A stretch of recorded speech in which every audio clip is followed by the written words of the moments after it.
is that, it's a choice. I mean, everything is a choice. Being happy is a choice. Being unhappy is a choice. And just being aware is also a choice. And so it's just a matter of, as you say, that mindset. Are you just simply going to accept where you are right now? And if this is not the place that you want to be, then you've got all these tools and resources that you already possess that you can really tap into. And the challenge that I find, quite frankly, is that for most people, they just don't know what they don't know.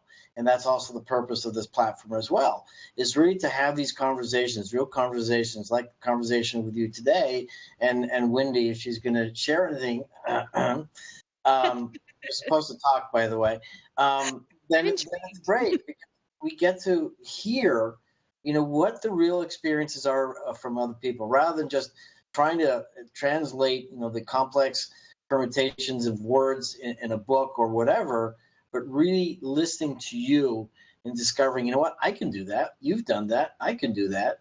And these are real stories. Absolutely. And I had a client who's, again, he's very senior executive at a $500 million company. And, I measured a couple of the core values. I said, what's most important to you at work? And he'd tell me, and what's second most, what's third most? I said, so if you had to score all those on a 1 to 10, like, where are you now? And he came out at about a 4, which, for his level in a company, that's either ready to leave or possibly get fired. Because if that's your ever level of satisfaction and your most important values, you're not going to stay in a company, or you're sure not going to do your best work. But by just being made aware of those, and then with each one, I asked him, what would it take for you to get this one from a 4 to a 9 or a 10? And then we noted it and wrote it down. Then on the second one, what would it take you to get that? Okay. And then with each one of those, we broke down what are the interim steps. Well, now 3 months later, he's at a 10 on 3 of the 4 and a 9 on the fourth one.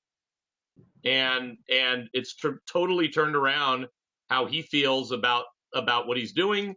The feedback has been remarkable, and but if you don't start to at least get that level of self-awareness of what's moving you toward what you want and what's not. Like so many people now, I live in San Francisco, and I won't get into politics, but we're a very heavily Democratic town. So I mean, this whole election and results, I mean, people are running around with their hair on fire like the world's going to end.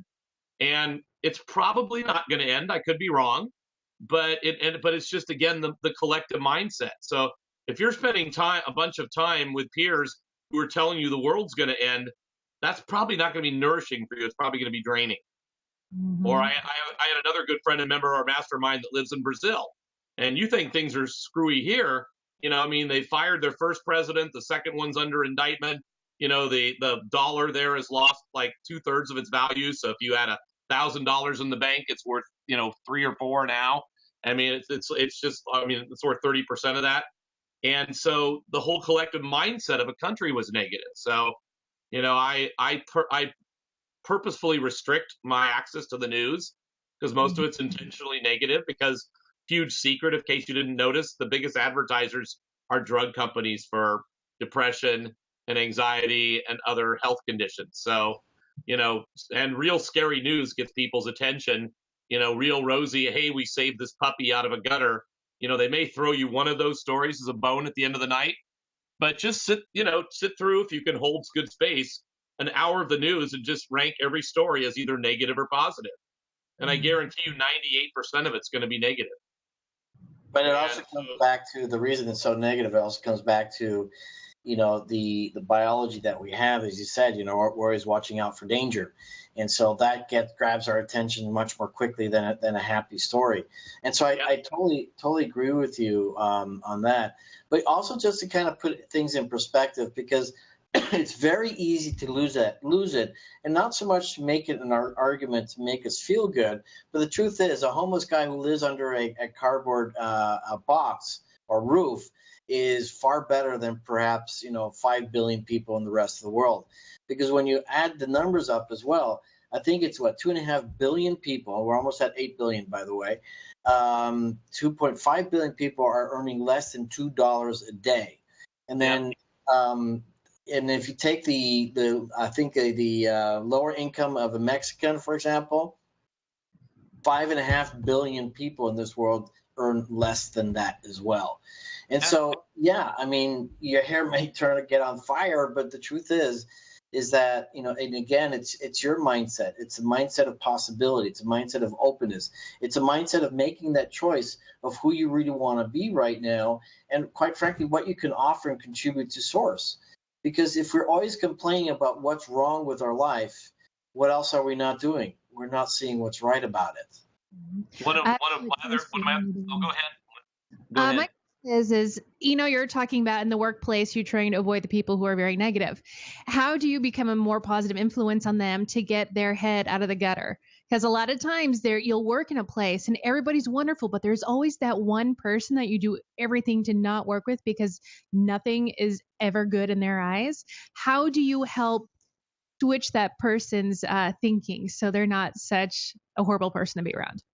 Well, first, you can only help people change that want to change in general. So that person has to have a desire. But secondly, one of the first steps in communication is to pace somebody. If you come up to a really negative, grumpy person and you're all bubbly and it's like, "Hi, Mark, how are you today? What's going on? It's great to see you." They're going to look at you and go, "Ugh," like that. It's like that's going to be like it's because it's just there's too big of a gap between where they are and where you are. So you have to bring yourself down. One of my first investors was this kindly old Japanese man who was actually, I found later, interred, unfortunately, in one of our own camps during World War II. He was an American citizen, second generation. But, I mean, the Japanese culture and people, especially that age, is quiet and it's refined.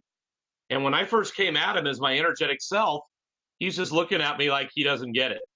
And over a course of time, and I didn't have all these tools then, I somehow got, if I match his voice, if I can speak at his level. So for that kind of sad person, you don't want to go be sad with them, but you can kind of drop your tone down to about their tone, or their speed of voice to your speed of voice, or even breathing. One of the greatest ways to match somebody, to pace them, is just notice how he's breathing. And if he's breathing really shallowly, or she, and or rest, just watch one of their breaths and start breathing with them. And you've created literally for what 99.99% of people will be an unconscious level of rapport that will make him feel like, hey, I'm not alone. I'm not the only person that's breathing this shallow paced breath. The other thing you can do, and you want to pace a couple times before you start to lead anybody. Because again, if you just come at them like, hey, why are you so sad? You just can't really do that. So most people don't really feel seen, heard, or understood. So if you really want to connect with that person, take them aside for coffee and just open up saying, hey, Todd, I mean, it seems like there's some stuff bothering you. How are you? How are things? Is there something I can do to help or support you? And often just spending 5 minutes of genuine eye contact, one-to-one contact, and truly great listening will at least lift some of the burden for people that are in that constant negative state. So those are a couple of tips that generally work. But if you're surrounded with too many negative people, rather than I would say go change companies and be around a company with more positive people, especially if it's your boss, because you're almost never gonna turn around a negative boss. And I've only had 2 in my life, and it was awful, and I'll never do it again. Well, she's got a pretty cool boss. So, and I'm saying that because I own some money as well. I love my job. And honestly, this is the first job I've had where there's no negative people. So I'm like, okay, I got my dream job. We're good. Yeah. What's true too is it's also about leadership, and what qualifies a great leader. And this is something that escapes most people. But what really qualifies a great leader is someone who understands what people need and help them do things that they wouldn't otherwise do on their own. And so it is about leadership, and that's a choice that you can make. But remember one thing is that, you're responsible for your own brain. You're responsible for your own thoughts and therefore your own actions. And so are they, so is everyone else. And then you always have to ask yourself, and this is an important part, because if you feel kind of uncomfortable about the way somebody else is behaving, that's an opportunity to actually look inside of yourself first and say, hey, what's going on here? And that's why I came up with my own expression. I celebrate my faults and my weaknesses, really, because now it comes into my awareness of, hey, why am I uncomfortable right now? What's going on with me? So that there's something that I can change. I mean, there's a reason why Gandhi said, be the change you want to see in the world. You be the change and just be the model of greatness. But, Mitchell is right on in so far as how we communicate. And that's one of the unfortunate things about our societies and education, by the way, is that we really don't learn how to communicate. And Mitchell knows as well is that, 7% of the way we communicate is the actual words. The rest is our body language and our intonations. And so we can connect much more effectively, by matching the other people's physiology and behavior and really connect with them.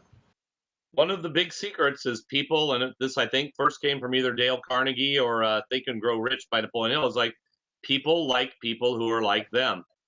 So if you want to get somebody to like you, and it's not being manipulative, it's basically just an easier access point, be more like them.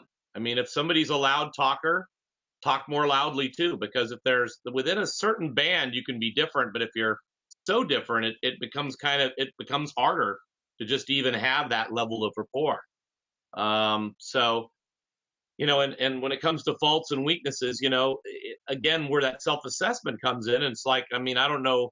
I mean, I'm probably only 20% on my path of the other 80 that I still have to find and transform. It's a lifelong, I think I've changed over 400 limiting beliefs in my life since working in NLP 15 years ago. And I'm really excited about the next 500. And it's like welcoming all the visitors, an exploration. Like I still don't love confrontation. I don't know many people that do. My cousin does. He's, so he found exactly the right career for that. He's a litigator. So, I mean, he does it for a living, but I still think confrontation and conflict is not great, but we all have to basically tell truth to others sometimes. And yesterday I had to do that with someone who I considered a dear friend, a business associate, about something that just was really out of alignment for me. And so to do that, I got in my most heart state and kind of first started saying with, there's something that's triggering me here and I'm curious about it. And I know there's a part of this that is all about me and that I will need to learn more about, but there's also something in what you're doing that is triggering that. And I want to make sure you're aware of it. And it was a totally different way to have a confrontational conversation with somebody who, several people in my group just said, oh, just write that person off. Oh, they're a bad person. Don't do it. And yet through that hour or so experience we went through, I learned a lot more about myself. I learned I've got some programs and some rules around things. Around loyalty is a really huge value to me. And I felt this person had not been loyal. And so there's a level to respond to that. But if you're responding so much that it's kind of almost an unconscious or triggered response, then you're not acting in a conscious present way. You're kind of reacting to these programs that, fortunately and unfortunately, good programs help support our highest values and our best self.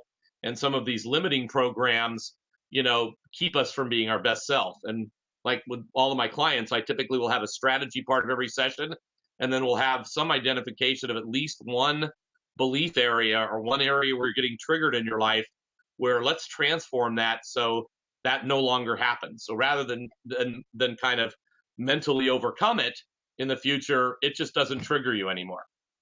My wonderful wife, who I've been with for 21 years, the end of this month, she was always late for social stuff. Always. She'll probably get mad if she sees this. But, and I used to bother me. And where was that original program? My dad said that being on time was the most important thing in the world. And if you aren't on time, you're devaluing the other person. You're telling them that your time is more valuable than theirs. And so I worked on shifting that program. And instead of it being a negative, I bought a guitar and literally taught myself how to play guitar, waiting for my wife to get ready for us to go out. Perfect. I'm not a great guitar player, but at least I can accompany myself on some songs now. So it's like, so now when she's late, it's like, oh, great. What 3 songs do I want to work on now? That is awesome. or you can start serenading her and just having her come and listen more quickly and be able to go wherever you need to go. When she's in ready mode, you don't want to go into the field. It's the field of readiness. So you just one of the other secrets of happy marriage that I learned from somebody is separate bathrooms. His bathroom, her bathroom. Woman goes into her zone, does her thing. She looks fantastic. She's amazing. You've seen her. And she's just an amazing person. So again, that really was probably one of the biggest things we used to fight about in the early part of our marriage. And now it's just not an issue. And also with all my friends, I pre-fame like, hey, we're going to be on, on social time. Like there is a difference. There is a window that's okay to be late in social time. And even beyond that, if you're late and it's social, whatever. It's not like a business appointment. I really think you shouldn't screw around with. My strategy for business appointments is to be 15 to 30 minutes early. And now that we live in an age where, my whole computer and all my work and my life is on here, great. I can catch up on 3 texts, or I can read something, or I can research something, or I can think a little bit more about the person who I'm having the meeting coming up and read their LinkedIn and think more about their interests and how am I going to build a deeper relationship or connection with them. And it really just simply comes down to this, what's your model of the world? And perhaps people listening in may not be familiar with this concept, but, we all have our model of the world. We all have the rules and regulations of what's right, what's wrong, what they believe, what they value, and everything else. And so that's different for everyone. And just because someone disagrees and, with one kind of behavior doesn't mean that they're wrong. And this is something that I was very fortunate to appreciate very early on in my life, because I grew up in 5 different countries. And I immediately exposed to the fact that in one place what was absolutely correct and appropriate and proper was completely the opposite in the other, and they were both right. And so what's interesting then, and this is just so wonderful, and all this personal growth that we get to have, because you said something that was, very important for people to appreciate. You said, look, I had all these 400 problems that I've now resolved. For us to get divine happiness, and I believe that all of us desire divine happiness, we have to resolve whatever makes us unhappy. And if you're completely unaware of those things, you can't do anything about them. So I'm excited for you for your next 500, because that just means that you're going to get even more closer to your divine happiness. But the problem that so many people have, I believe, is judgments. And as soon as you judge something, you lose the entire opportunity to appreciate the greatness of what your judging is. And you disqualify the possibility of learning something in that moment. And I'll give people some grace with that, because judgment is almost, by definition, it's the only way we could be conscious beings. I mean, to completely be eliminated. I mean, Jesus had judgment. Gandhi had judgment. I mean, they just weren't doing it most of the time. So because we nominalize, so much information is coming to us, we have to filter things down, and our conscious mind has to make decisions about things. Now, you can certainly, on the ones that you don't like, and again, part of this whole model of the world is, if you're living by a set of values and rules, don't you at least want to know what the heck they are? Right. And and the best book for this, and people love him, people hate him, but Tony Robbins's Unleash the Power Within, one of the chapters has you discover what are your values and what are your rules.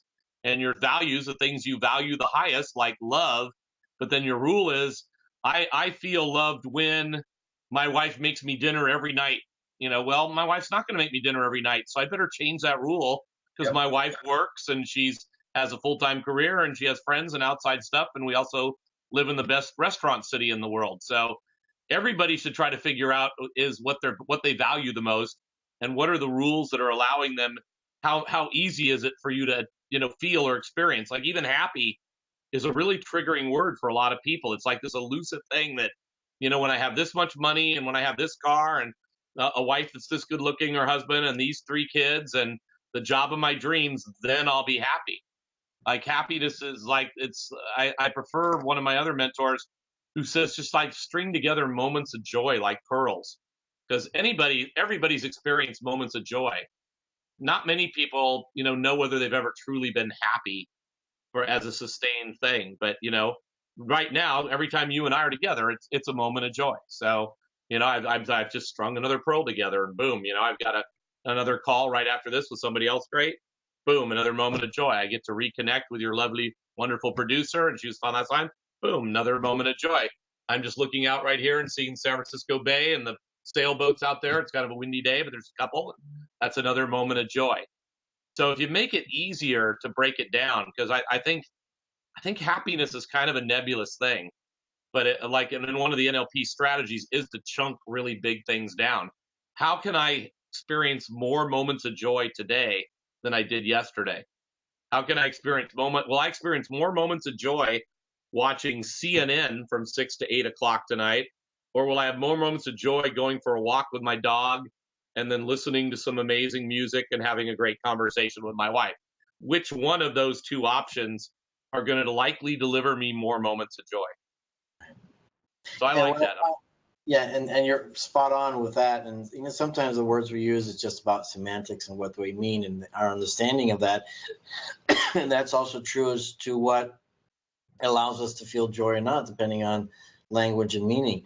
But one thing that's I think is brilliant about that value, there's an exercise that you can actually do. And say for example, your top three values are, let's say, love, health, and finance, or wealth, let's say. And then you can start playing around with the actual order and then have a completely different experience. Because if love, health, and wealth were the proper order, what if I changed it and said that wealth was first, health or love was second, and then health was third? I might disregard my health at the expense of getting wealthy, and also compromise my health at the expense of love. And so for people doing that kind of exercise, and this is an exercise that Tony Robbins does in his amazing events, he specifically has you ask the question, what would a person do, or what would a person believe if he had these values in this particular order? And it's a wonderful exercise, because then you also get to appreciate, what is it that you really want? Just like you said, am I going to get more joy watching CNN between 6 and 8? Or am I going to get more joy just going outside and enjoying nature? And the truth is that, probably go out and enjoy nature, because that is something that provides and generates positive energy in the body that really enhances your health.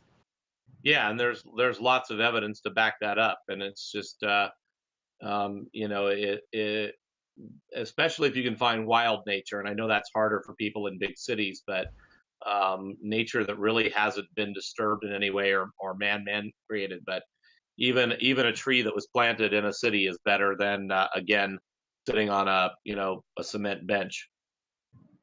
And worst comes to worst. It's not exactly the best alternative, but the visuals on computers and screens, and just experiencing that, and just kind of in a sense, kind of the things that you were describing earlier, just getting into that meditative state and just experiencing some of these images, and just almost imagining yourself being in that, because the brain doesn't really differentiate what's real and what's imagined.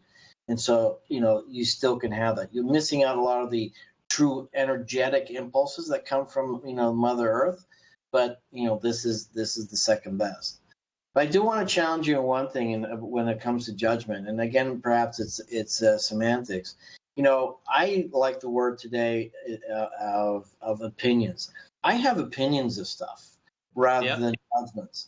And when I find that I have a judgment of something, then it's sort of like I'm not really giving that person a chance to express or allow me to appreciate or respect their model of the world. So it's just a matter of semantics, I think.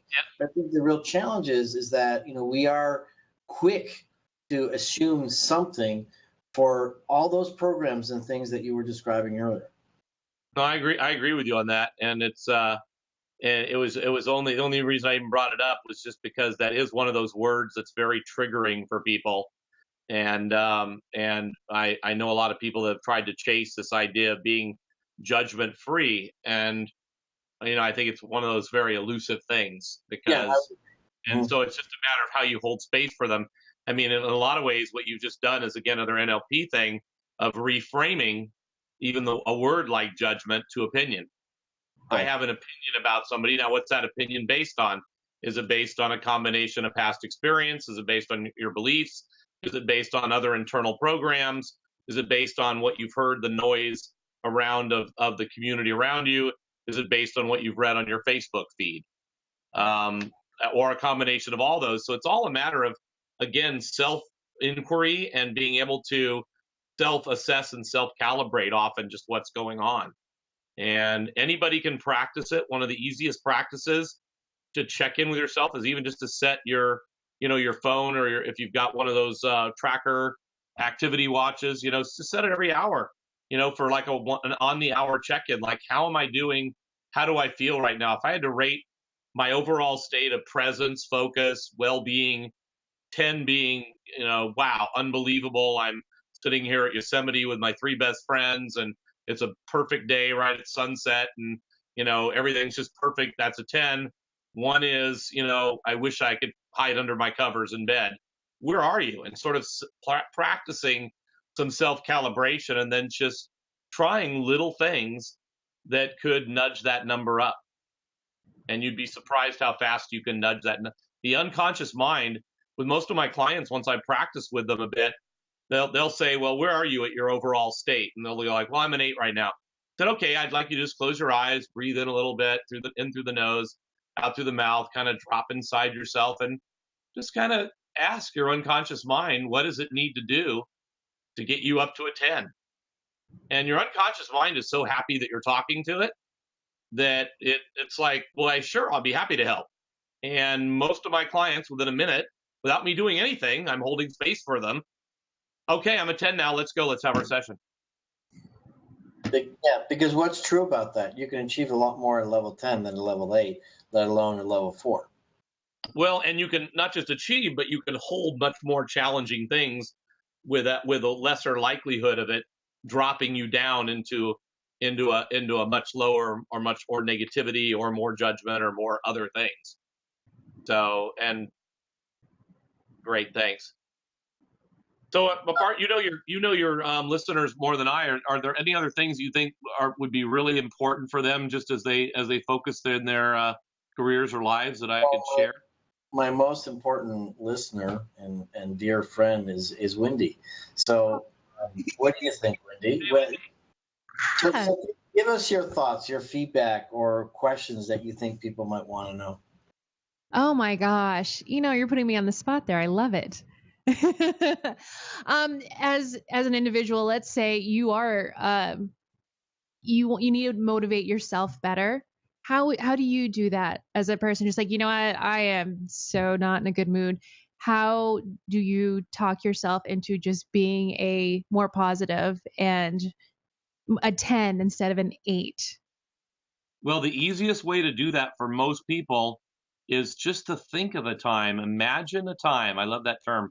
Imagine a time when you were a 10, and close your eyes and just see what you were seeing and hear what you're hearing and feel what you were feeling when you really felt like a 10, and just be there now, Wendy, and let me know when you're there. I like being a perfect 10. We're good. I'm there. Did you go somewhere, though? Did you follow along? Oh, yeah. I was on the beach in Hawaii. Awesome. And when you're on the beach in Hawaii, it's all great, right? Mm-hmm. It's relaxing. As you come back present more to me and Bart, are you still bringing all those good feelings with you? Oh, yeah, of course. Yeah.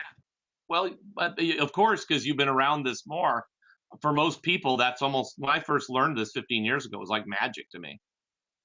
That you can bring a good state to you, and then once you stop thinking about it, you still bring much of it along with you as you go forward. Mm-hmm. It's like taking a mini vacation without the expense or without anybody harassing you for your visa. So what he just did, basically, he allowed you to focus on a true experience that also has a tremendous anchor inside of you. And NLP, we use that term anchor. Just like when you go shopping and you suddenly smell, cookies that your grandmother made, just inspires you to want to buy cookies. Marketing companies, have figured that strategy out really well. And this is really no different. I mean, you're tapping into a pattern or a program that you're used to that just makes you feel happy. It doesn't matter why it is. And so that's what, Mitchell was sharing with us earlier, is what you focus on. But then also your language. If you want to change your state, if you will, change the language, change the words that you're telling yourself. Am I livid, or am I angry, or am I frustrated? I mean, completely different experiences. I mean, your entire physiology is wired to respond to the language that we do. And finally, as Mitchell was shared earlier on, is also your physiology. Standing up. The brilliant thing about having that timer every hour is to actually, focus on where you're at, but also take that opportunity, I would add, is to stand up, walk around for a minute, to get out of that chair and prevent the new disease that we have in this country, which is called the sitting disease. And that's simply when people, sit down for long periods of time, 6 to 8 hours, and that includes driving, that includes watching TV, sitting down for meals, and then working. And that risk is actually cardiovascular risk is much higher than smoking. Yeah. So we have 1 minute left. So for the last 30 seconds, Mitchell, what are any last wise words you would like to share? Wise words are spend as much time as you can in a positive, joyful state. And again, the easiest way to do that is to imagine a time when, and imagine yourself floating in that time, see what you're seeing, hear what you're hearing, feel what you're feeling, be there now, and open your eyes, feeling fresh and amazing, and bringing that positivity with you out into the world. And there's so much good and love out in the world. Just be a part of it and share it. Love it. And how do people find you, Mitchell? They can find me at my house, which I'm not going to give the address, but other than that, they can find me at growthceoadvisors.com. Great. Hey, Mitchell, thank you so much. It's been a great privilege and honor for both Wendy and myself. We love these conversations, and I am Dr. Bart Rademick, a prescription for your transformation, tapping into your brain intelligence, your body intelligence, and your energy intelligence, bringing new voices, new solutions to you. And I thank you, and we will be back next week.